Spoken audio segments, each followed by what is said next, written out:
I cannot believe our whole business has been based off a loan that a bank would have given someone to throw a pretty epic pool party. If there's no industry for us, we'll create one. Slow is smooth, smooth is fast. If you slow down for a minute and plan things, things will run smoothly. Things are running smoothly, you can get things done fast. Actually, we don't have an exit strategy. We just really love what we do and really passionate about it. And this is the strategy. Success really is the ability to choose what you do, have that autonomy over your life.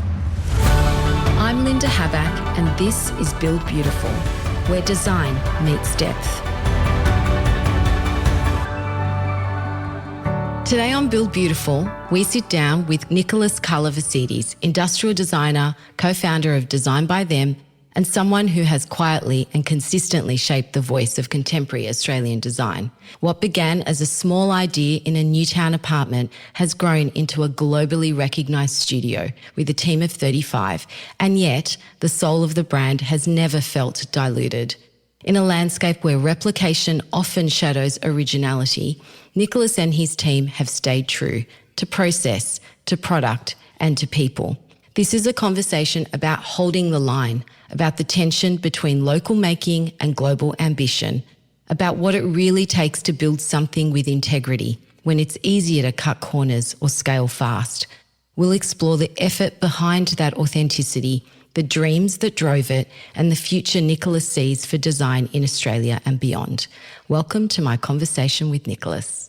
Hi. Hi, thanks for having me. Pleasure. I'm so happy to have this conversation, and we've got many topics to unpack today. But we always need to go back to the beginning. What sparked this creative journey in your life? Where did it all start? Was it something that you were inspired by when you were very little, or take me back? Much to the dismay of my parents, I actually wanted to be a designer in year 7. Right. So I remember reading an article about the industrial design movement and why it came about. And being a child of migrants, it really drew me in because it was about the industrial design movement coming in to, after the craft movement, to basically make everyday objects available to more people. And not just the necessities, but beautiful objects. There was a time when a beautifully crafted vase or item or kitchenware or anything was out of the reach of common people. And so the industrial design movement came in to make that accessible. And that was something that really I gravitated to. I had this weird obsession with a better future.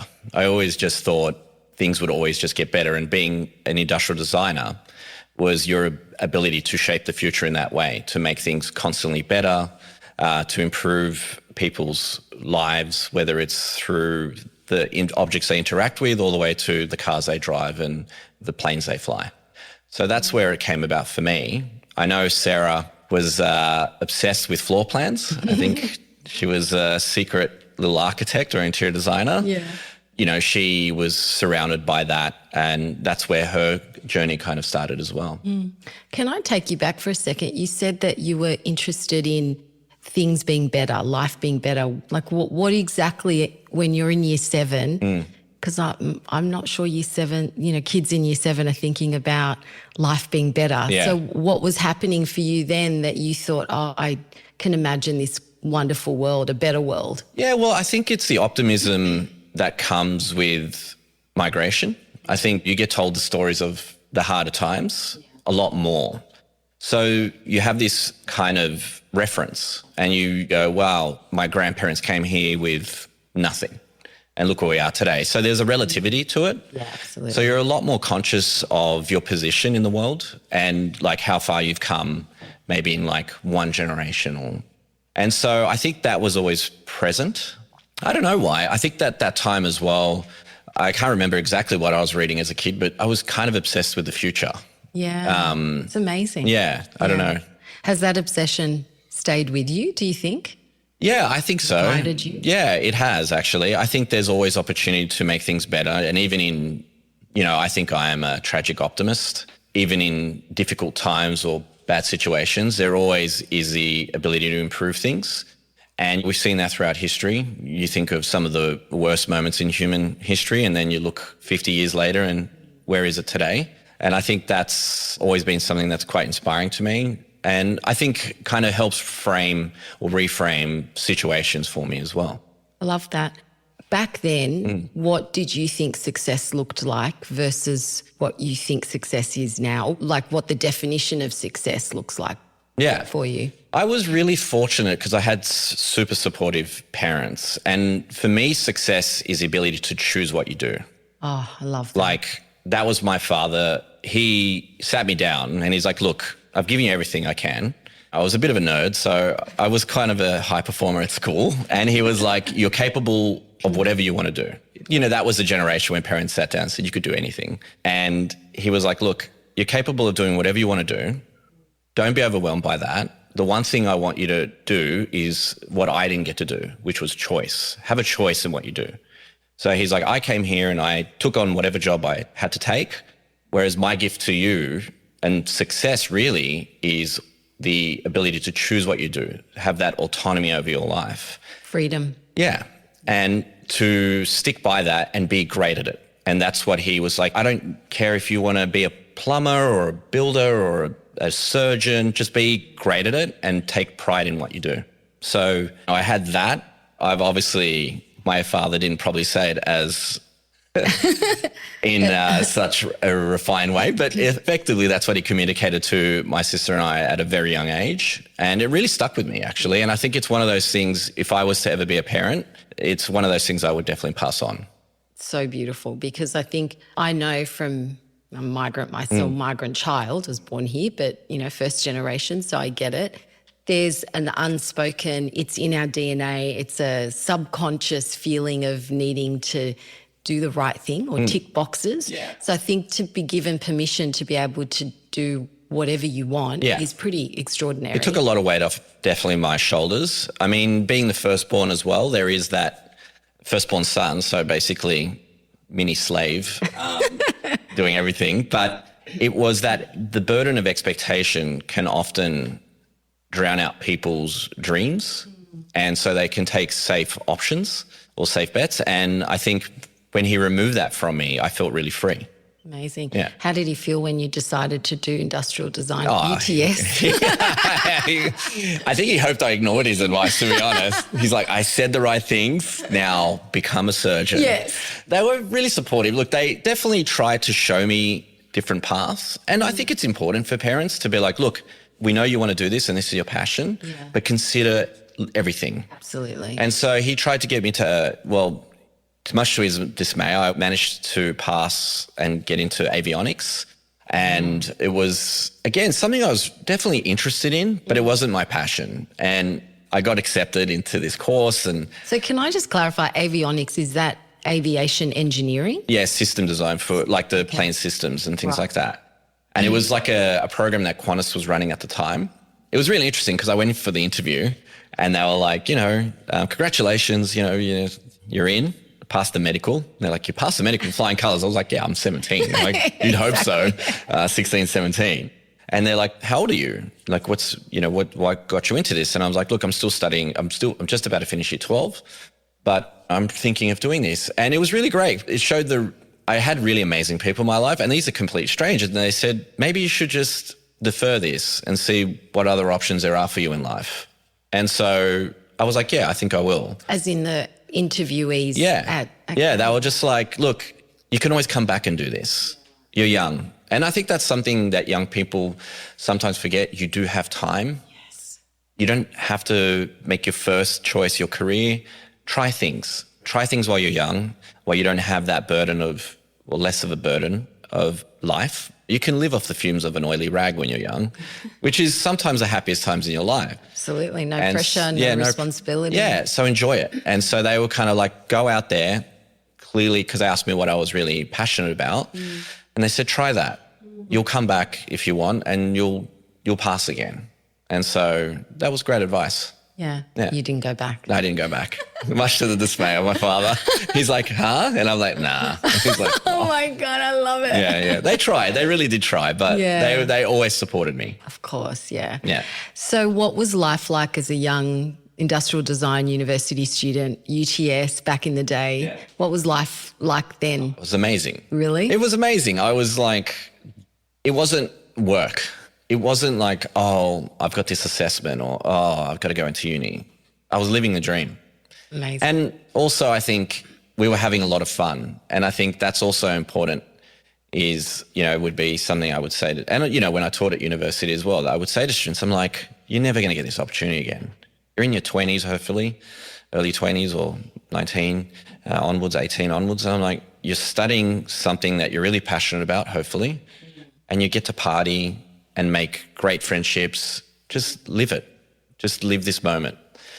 Don't worry too much about the future. We were lucky though, because we didn't have, I guess, as much social, well, I still don't have social, but we didn't have that ability to compare ourselves with everyone constantly. And I think there was something really great about that, because you could just be yourself and live your own story. It was amazing. I had hair. I was living the dream. Oh my God, of course. Yeah, absolutely. I was winning. long locks. So you also taught at UTS. Yeah.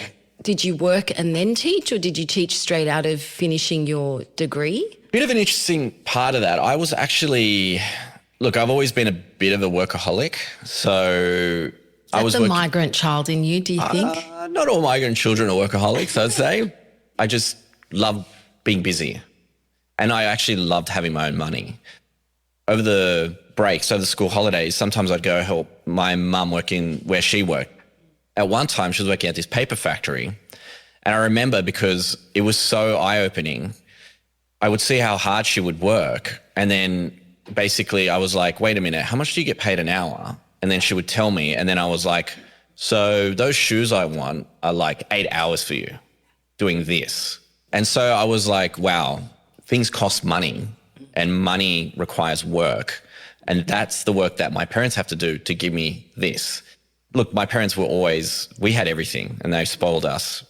And we were definitely a middle class family. So it was not like we really I had any of those struggles.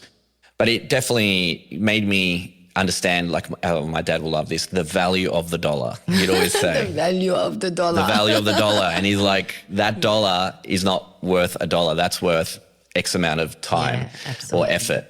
And so, I used to just love working. And basically what happened was I saw the writing on the wall. I was like, this is a small industry and I need to try and get in the industry as soon as I can. Yeah. So I applied, I bugged this company to get an internship with them. They eventually gave in. All I was doing was rewiring computers, putting on shelves. It was an industrial design consultancy, a great one. So I started there, and that was from about second year. So I was doing that kind of full time. Eventually I was kind of there every day and then working, and built myself up to then give me some tasks, and then started doing some work, and under their guidance I got better and better, which helped my uni work. And so I was working pretty much full time and studying by the time I graduated. And then things happened and I hit a bit of a crossroad. The head of school basically said to me, look, we know you have ambitions to do more. You basically have worked for 3 years. We'd like to support you. Shout out to Kathy and Douglas, who basically have helped me on this journey. They created a role for me and basically helped me, I guess, have a stable financial position to then build the business. It's amazing. So they were alongside you from the beginning. They were fundamental to the success of this business, or it getting started. God, that's amazing. So Design by Them, the idea of Design by Them came all the way back then. When we graduated. And you met Sarah at university? Yeah. So we met in furniture class, actually. She initially started at UNSW and then transferred to UTS. And the first class we actually interacted in, funnily enough, was furniture, which was an elective. And we just hit it off. Yeah. We are very different in many ways, but we work really well together. And I think that's part of our success. We didn't necessarily go, we're going to start a business together. When we were studying, we were kind of like, maybe we'll do an exhibition, do something cool. And then we graduated, and then we were looking around and going, where would we want to design furniture? Like, for who in this country would we want to design furniture for? And who? Like, where? Like, what's our pathway here?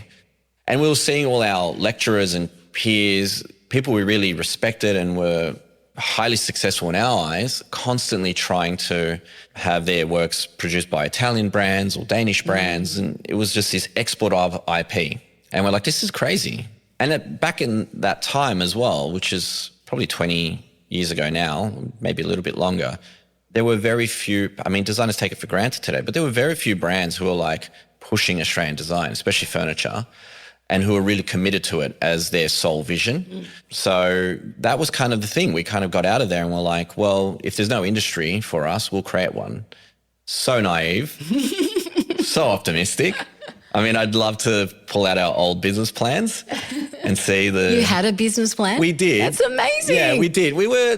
Do you know how many creatives I know that do not have a business plan? Or they have it and they never look at it again? Yeah. I mean, a few things that we've done that I would recommend, and that is bring in people who understand business, because we're designers. Yes, yeah. And so we were very quick to educate ourselves in business. We did some business courses, we had mentors, we hired, I guess, business advisors throughout the journey. And what did those different sort of, I guess, resources give you in the business? Did they sort of supplement what you don't know, or was it confirming what you do know? Oh, we got educated. We definitely got educated. Yeah. I mean, there was just really funny interactions. Like we had this manufacturer and he sat Sarah and I down. He, was probably in his 50s, 60s, kind of semi-retiring. And this is early days. Early days. And he's like, what's the most important thing in business? We sat there and we were like, the dollar, the value of it. Marketing, good product. And he's like, cash flow. He's like, if you don't have cash, you can't do anything. And then, we had another business advisor who's like, sat us down and she's like, because she had a fashion background. And she's like, what's your white t-shirt? And we're like, what do you mean? And she's like, look at all the fashion brands, every brand that you admire, they all have a white t-shirt. That's the base. And they build on that base to allow them to do the really cool things that you love. That cool stuff takes a while to get to, and especially to build a business doing just the cool stuff. So she's like, every brand has a white t-shirt. There's something that they do that is repeatable, that gives people an entry into their brand or it's to the them. cash cow products. Yeah. So is Butterstool that for you? Is it your white t-shirt? Butterstool was actually more like the painful concept product, because it was very different at the time. We were using post-consumer recycled plastics, or we're using recycled plastics. That was more of a project that was driven out of the idea, because at that time, everyone was doing these rotomolded stools and calling them recyclable. And we're like, what a joke. Like, who's going to recycle that? And no one, like we see today, we still haven't solved that problem. And so we were like, we should design something that uses recycled content. Again, nothing interesting today, but back then it was actually forward. And so that was a passion project. The product that was probably our white t-shirt back then when we first started was all the small accessories we did. One that not many people know about as well, or identify us for, was this product called the Treeling, which was this highly decorative jewelry stand. If you look at it and look at us today, you would never think we're associated with it. And you still sell it? No. But it was the but product. At the time, wow. Yeah. Okay, that's really super interesting.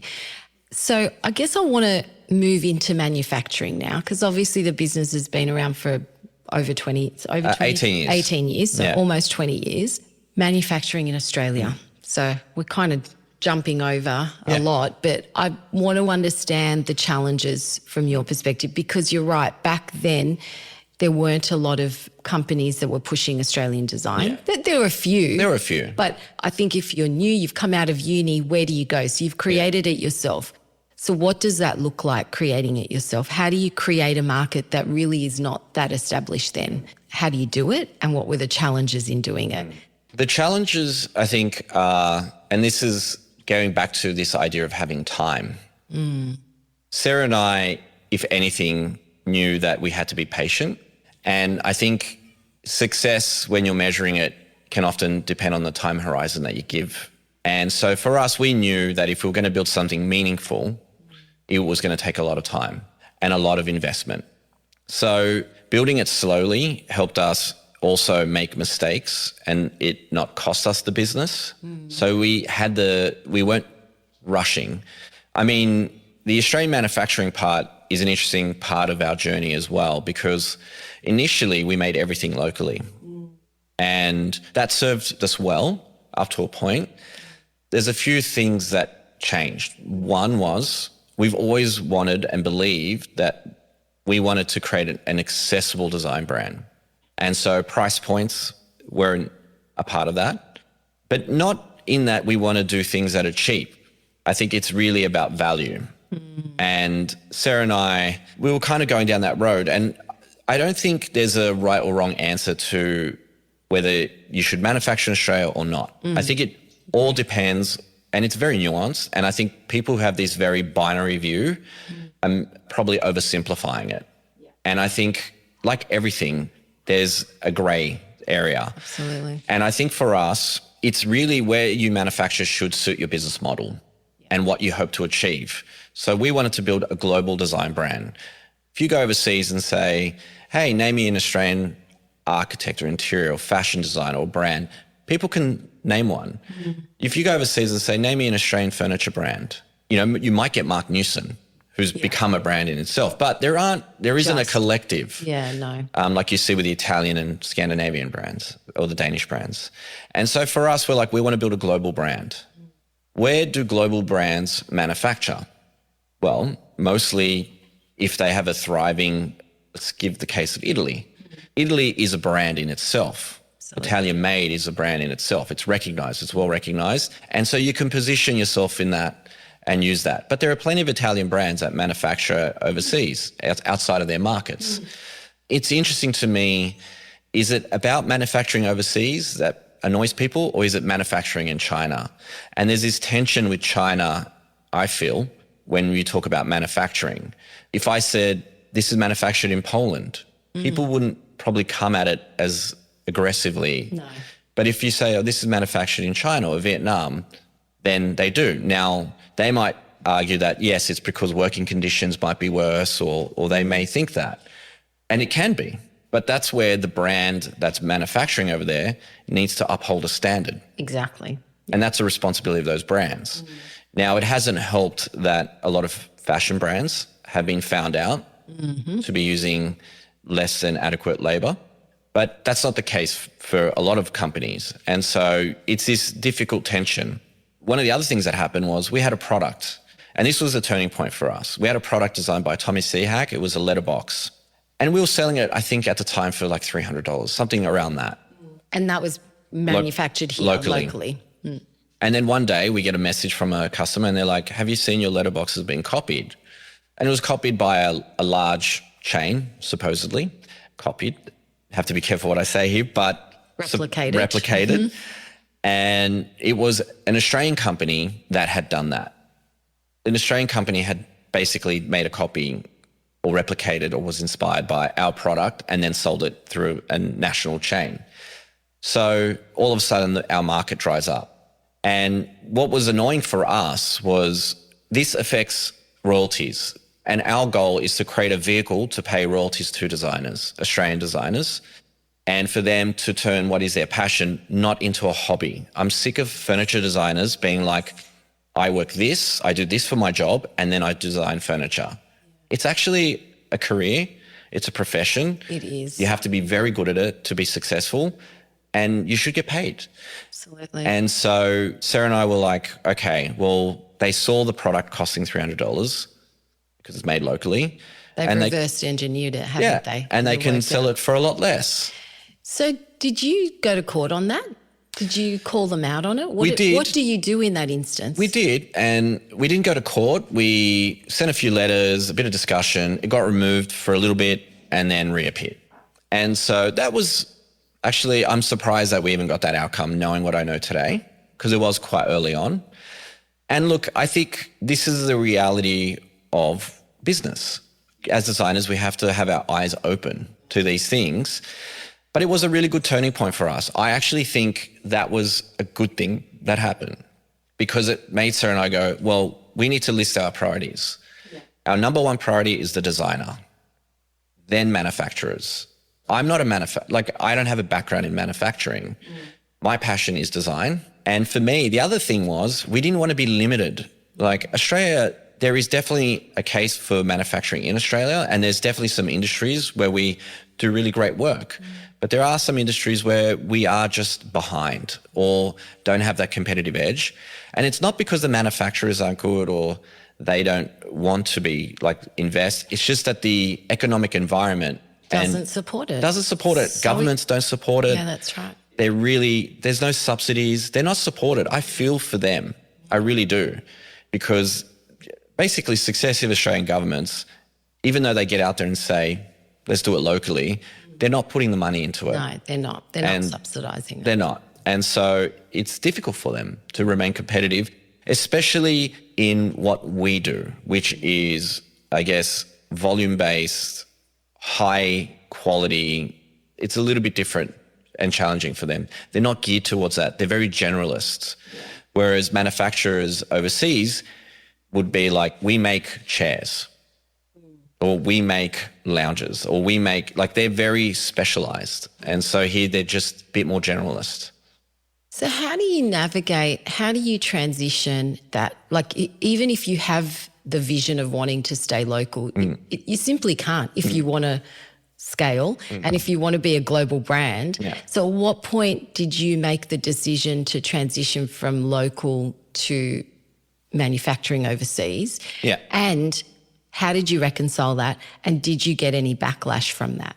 Yeah, look, I think again, it was like for us, Sarah and I were like, okay, what kind of brand do we want to be? Do we want to offer just metal chairs? Do we want to not be limited by materiality or process? And we want to play, like we want to design. I don't want to be limited. So for us, we're like, okay, we want to be able to do whatever we want from a design perspective. Comes back to freedom, right? Your value of wanting to be able to do whatever you want. And express ourselves and give designers, this is the thing that I think I would have killed when I was graduating, to have the opportunity to work for a brand that's like, design something and we can make it. Like, what do you want? Yeah. Do you want laser welding and do you want this really nice thing? Do you want a injection molded component? The limitations are removed. Now, we still have a long way to go, but that's what Sarah and I really wanted to do. And so that was a key decision. I think the other thing is that's often lost in this conversation around local manufacturing is what are the jobs that we're creating? Like we've gone from a 2-person team to 30 plus. We are contributing to the local GDP with high paying professional jobs. And a lot of the people who work for us have a design background. Where is that in the conversation? You know? And I think the nature of the jobs that we're creating and the revenue we're raising and taxes we're paying, I think I'm really proud of. Like I'm glad that we've grown a team. I think if we stayed manufacturing locally, we would have changed our business model to suit it. And I still think that can be wildly successful. There's some great Australian brands that manufacture locally. And I think they've done a great job and I respect them because I know how difficult it can be. It is, yeah. But you will see they're quite specialized. They're very intelligent. They've picked certain segments of the market where they can be super competitive. And I think they're intelligent people for doing that. But to just say that everything should be made locally, I think is a bit naive. Yeah. It's very probably a little bit tunnel visioned, I think. Yeah. But what I'm hearing is it comes back to what are your goals?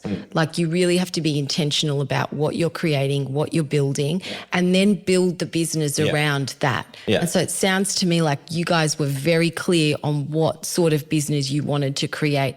And then you've made those decisions to support that. Yeah. So I think that's intelligent. Well, yeah, I think the thing is as well, it's understand your customers. Like I've done this quite a few times for clients. We've got a product and they say, is it locally made? I say, unfortunately, it's not. And I explain why. And then like, as an exercise, this is how much it would cost if I made it locally. I've done it. I've literally taken our product, made it locally to just see what that would be. And you compared quality of product, cost, the whole exercise. Yeah. And what was the finding from doing that exercise?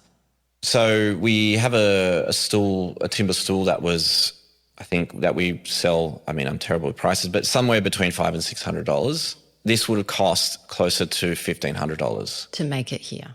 To make and sell here. That's not being nowhere near as, I guess, profitable. I'm actually being unfair because I was like, okay, well, you know, we would reduce the your margin. profit margin to make it here. Yeah. So you've got reduced profit margin. It costs more locally.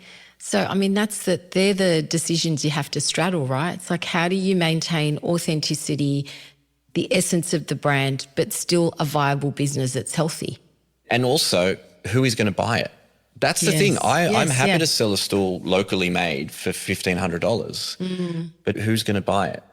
When push comes to shove, it's not the interior designers or the architects, it's also the clients. And I think we have to be realistic. Would you spend, say, and there's some areas where people will spend more, like a lounge. Absolutely. Okay. That's something I think you could make locally if you wanted to, or a really large dining table, these high value items. But a stool where you need to make a few hundred at a time is a bit more challenging. Now, that's not to say I exhausted all manufacturers here, and if anyone's out there who manufactures and wants to get in touch, please do, let me know. Yeah. But there are those considerations that come into play. What do you think's been the toughest part of growing and scaling Design by Them? I mean, there've been so many challenges. They've changed over time. So when we initially started, I think the biggest challenge was us actually knowing the direction to take the brand. Then you've had time to develop that. I think money has always been a challenge. Like Sarah and I, funny story, we literally started with nothing. Yeah. Zero. Nothing. In fact, probably debt. It was interesting. And this is the changing landscape. And this is why it's difficult for Australia. There's many reasons why Australian brands have struggled. But this, for me, really summed it up as where we are in terms of investment in design in this country.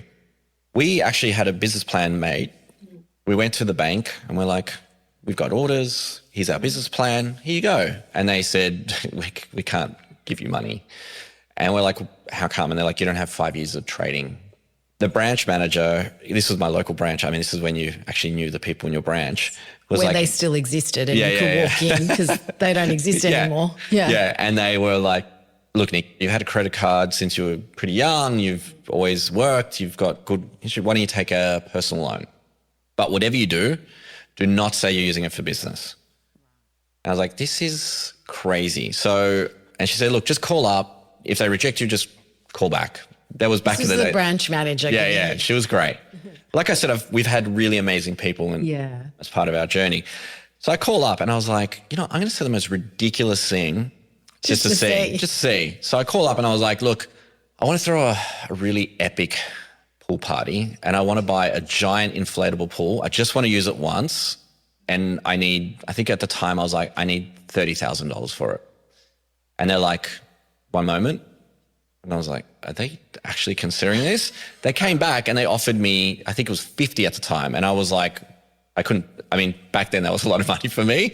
But I was a lot of money for a pool party. Just for a single use pool party. And I was like, I cannot believe our whole business has been based, literally what we've achieved today has been based off a loan that a bank would have given someone to throw a pretty epic pool party.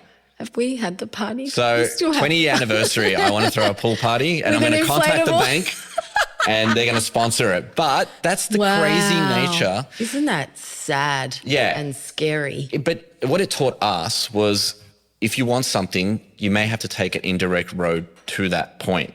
Don't just, the bank didn't give us money, end of story. There's other ways and you have to be creative and use that design problem solving to get what you want. Going back to the question you were saying about how did we transition? Yeah. So again, this is a thing that maybe isn't as well spoken about or communicated. When we looked at swapping our supply chain or looking at transitioning our supply chain, we're like, okay, our goal is to be a net exporter of Australian design.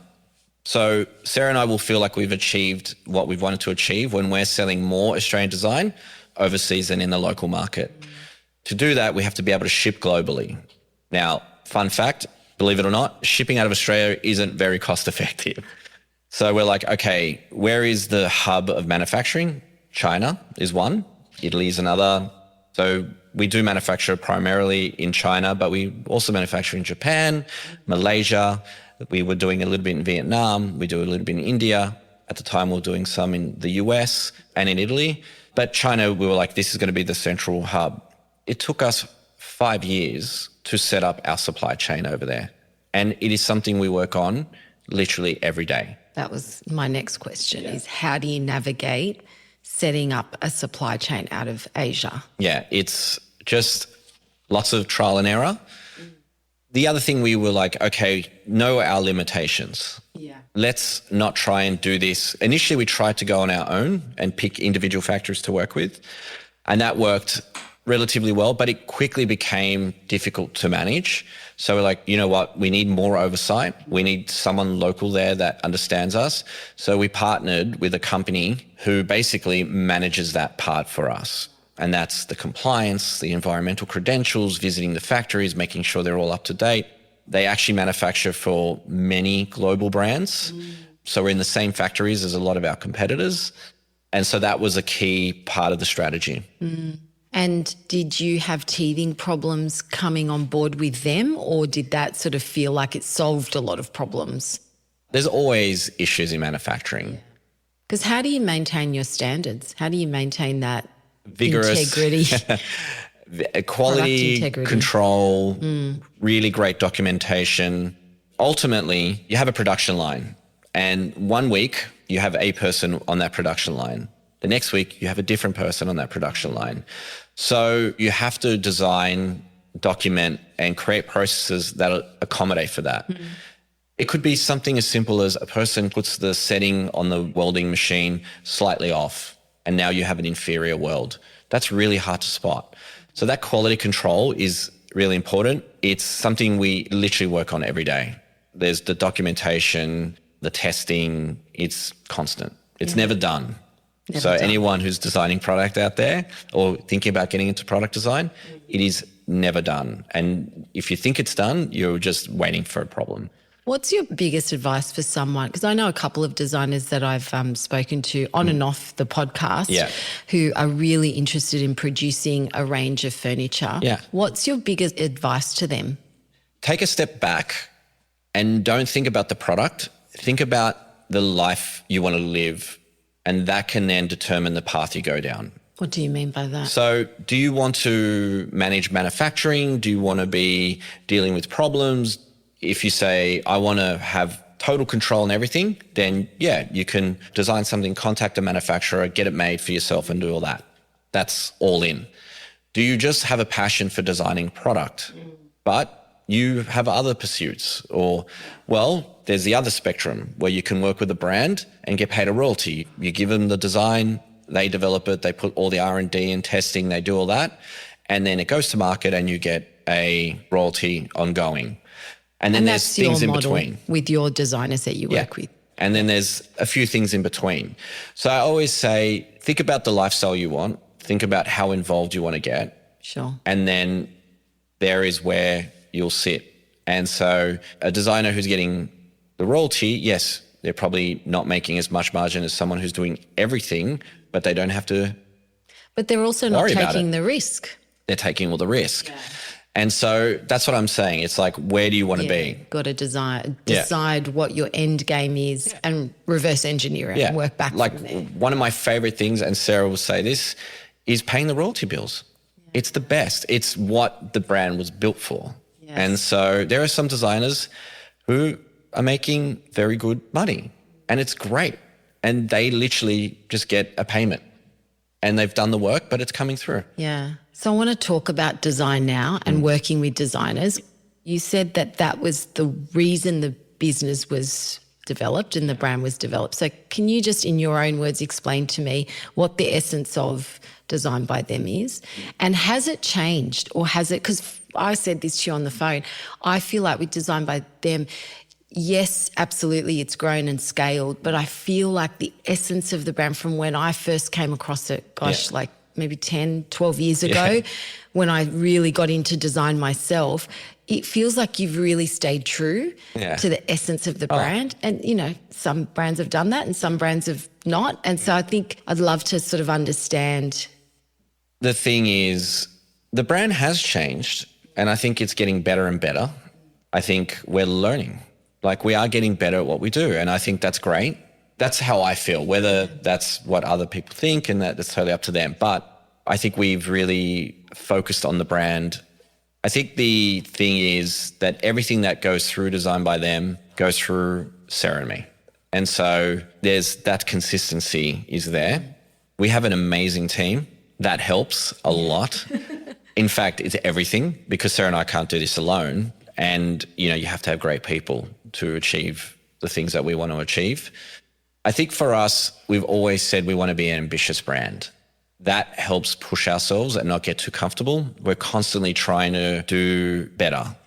It's funny, like people think Sarah and I sit there and maybe talk about design constantly.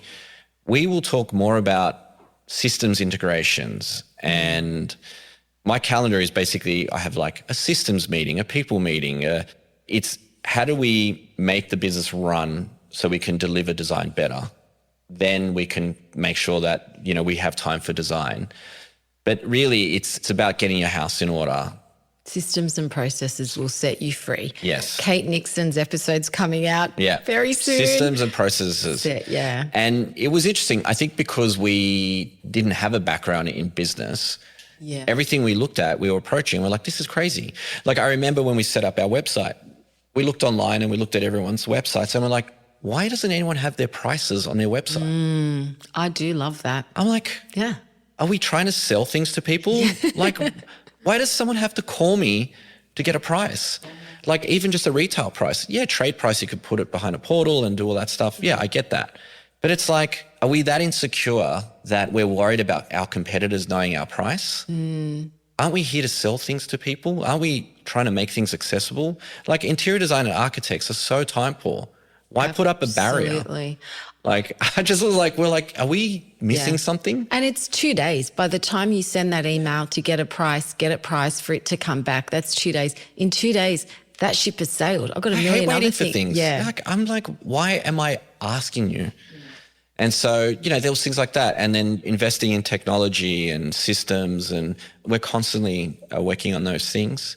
But from a design integrity and standpoint, I think it's our passion to be a design-led brand. You know, the team say, and we say it as well, it's like, it's a business run by designers, for designers. Like, our thing is about design. If that's your number one priority, then you're going to stick to trying to create products with actually that aren't just there to be sold, but are there to be ambitious, to inspire people, to challenge, to play with materials. And so, yeah, I think that's part of it. I love that. Yeah. What are your hopes for Design by Them? What does the future look like? I think we're at a really nice time at the moment where the brand is starting to see the rewards of the work. There's a momentum to the brand, which is really exciting. We recently exhibited 3 days in Copenhagen. Yes, I read about that. Yeah, How did that go, and why did you decide to do that, and why that particular fair? Look, we had exhibited in Milan in 2019 just before COVID. We were looking at 3 days because there's a lot of reasons. One, we know our place in the world. Most people don't know us. So putting ourselves in Milan, where there's just so many brands and so many people competing, we do not have the presence yet. It's know your place, right? It's a great fair. I would love to go exhibit there. I mean, there's a lot of talk about it losing, but it's an amazing fair. Yeah, it is. So for us, it was like, okay, well, we'll have the ability to make more impact there. It's also a better time for maybe doing an extended holiday in Europe. I love it. Know your why. That's what's come out of this. Know your why, everyone, and then make decisions around that. And, occasionally thinking of a holiday. No, like... Exactly. But it was really about that. I think the brands that we benchmark, there's a lot of Danish brands that we benchmark. And so we're like, let's be in their backyard. Let's see how they work. Absolutely. Let's learn from them. And positioning, right? Positioning, not in a overly competitive way, but just saying I stand in place here around these brands. I want to be positioned and I want to be next to them. Yeah, exactly. I admire these brands. I admire the people who built these brands. I studied them. I'm passionate about these brands. Yeah. And I think being next to them, you learn a lot. And having the team exposed to that standard, they're the standard. We need to be that and better. Absolutely. And so that was the reason we chose that. And I think we also have been looking at growing our dealer network overseas. So we had gone to the US, we had gone to the UK and Europe. And so we had some meetings that we were organizing around 3 days. So it was kind of just really great timing. Our brand now is, we've got a real focus on the international growth.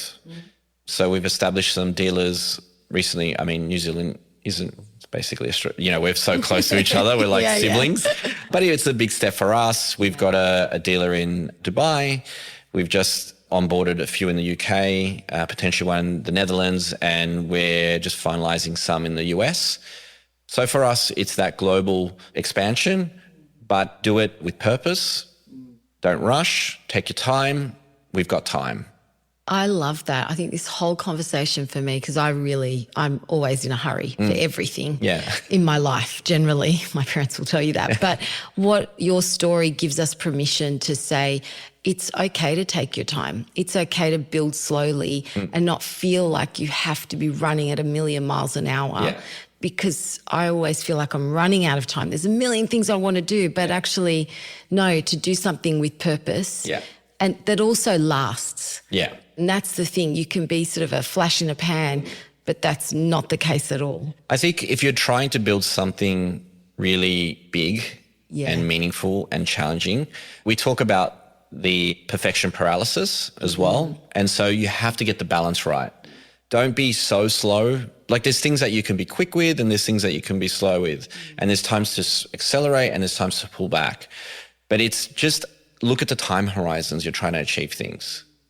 Especially with business models, it's okay to project it a little bit further if you think you're going to get a better outcome. Yeah. If you don't think you're going to get a better outcome, then let it rip. But if you think, okay, we really should plan out how we're going to export to this market rather than just putting something on a boat, there are costs to doing things wrong.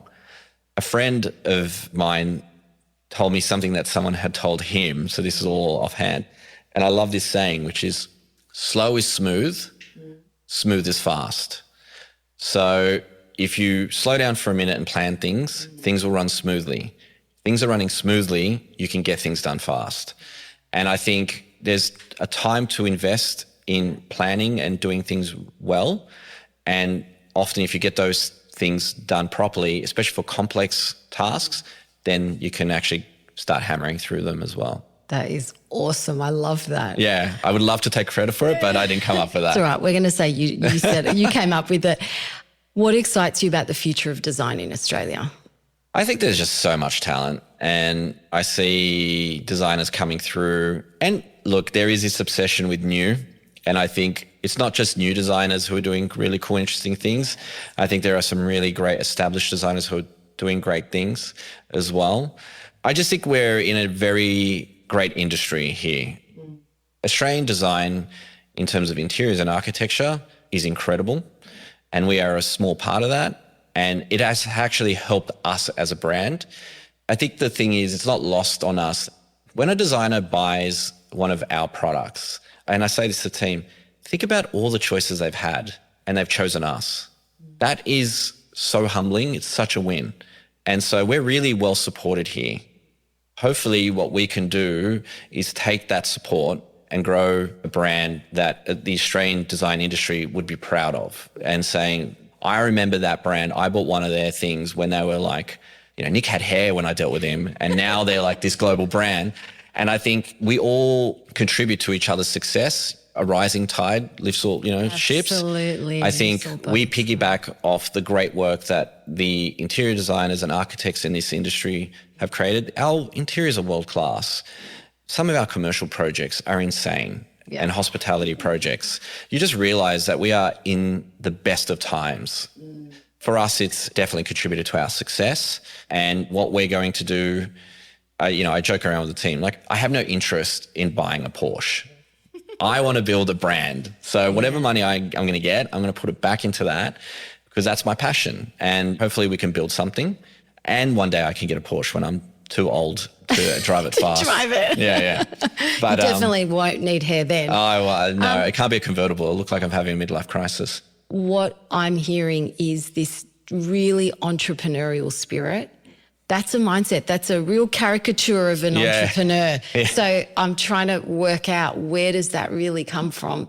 It's interesting because we had a meeting. We've onboarded some new accountants and advisors for compliance and planning. Again, paying for advice. Good advice. Yeah. And I know there's a lot of things I don't know, and it's great to get people in to give me that advice. So they're like, when are you going to get your investment? What's your exit strategy? It's all about the door out.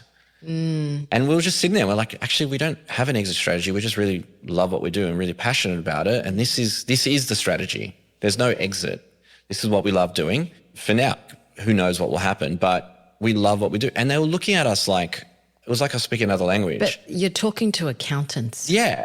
I'm married to an accountant, so I know. No, like it was all very good advice. And they're like, look, you might want to sell the business. You might want to sell share. And, they're like, we'll help set up the structure around that. But it was funny because Sarah and I walked out and we're like, are we crazy? Like, should we have an exit strategy? And I think it's that singular focus has definitely helped. Entrepreneurial, obviously my background, my parents set up businesses and we paid off our home loan in 4 years because we worked 16-hour days and did all that. 7 days a week. 7 days a week. You guys are soft and all that. But I think we're just we love what we do, even in challenging times or that, we still feel very driven to continue doing it.